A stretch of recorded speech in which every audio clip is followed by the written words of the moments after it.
Holocaust becomes political bludgeon as Netanyahu returns to a country at crossroads, as Israeli Prime Minister Benjamin Netanyahu returns from a week-long trip to Washington, toting a fantastical and radical Gaza plan from the American president. He finds a country at a crossroads. Will Israel return to war in Gaza? Or will the ceasefire hold, and more Israeli hostages and Palestinian prisoners see freedom? U.S. President Donald Trump wants America to control Gaza and for the 2.1 million Palestinians who live there to leave. The gaunt appearance of 3 Israelis released from Hamas captivity has traumatized the nation. A month-old ceasefire expires in just over 2 weeks and talks to extend it have barely begun, if at all. Memories and images of the Holocaust have always loomed over the Israeli psyche, but now at a critical time in the 16-month-long Gaza war, a battle to define the lessons of that slaughter is being played out across Israeli society.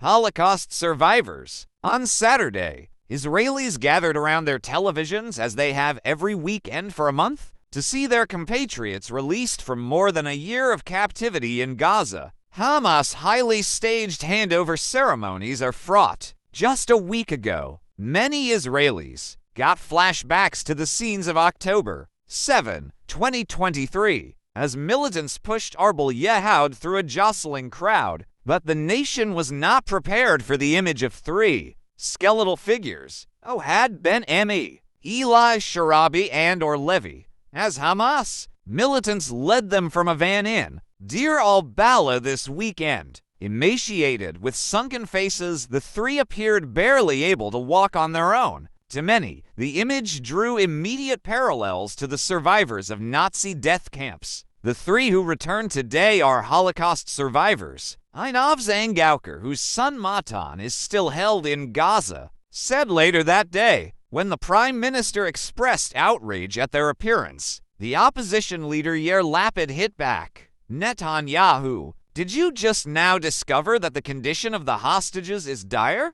Hamas and its allies continue to hold 73 hostages taken on October, of whom at least 34 are believed to be dead by the Israeli government. Netanyahu has long been accused, with some evidence, of deliberately blocking previous ceasefire deals. In a tell-all interview with Israel's Channel 12 on Thursday, the former defense minister Yoav Gallant, fired by Netanyahu last year after months of tension, agreed. This offer from early July that Hamas agreed to is identical to the offer now, only less good in some respects. He said of the ceasefire agreement adopted in January, there are fewer live hostages, unfortunately. More time has passed, and we are paying a heavier price here because there are at least 110 more murderers who will be released in this process.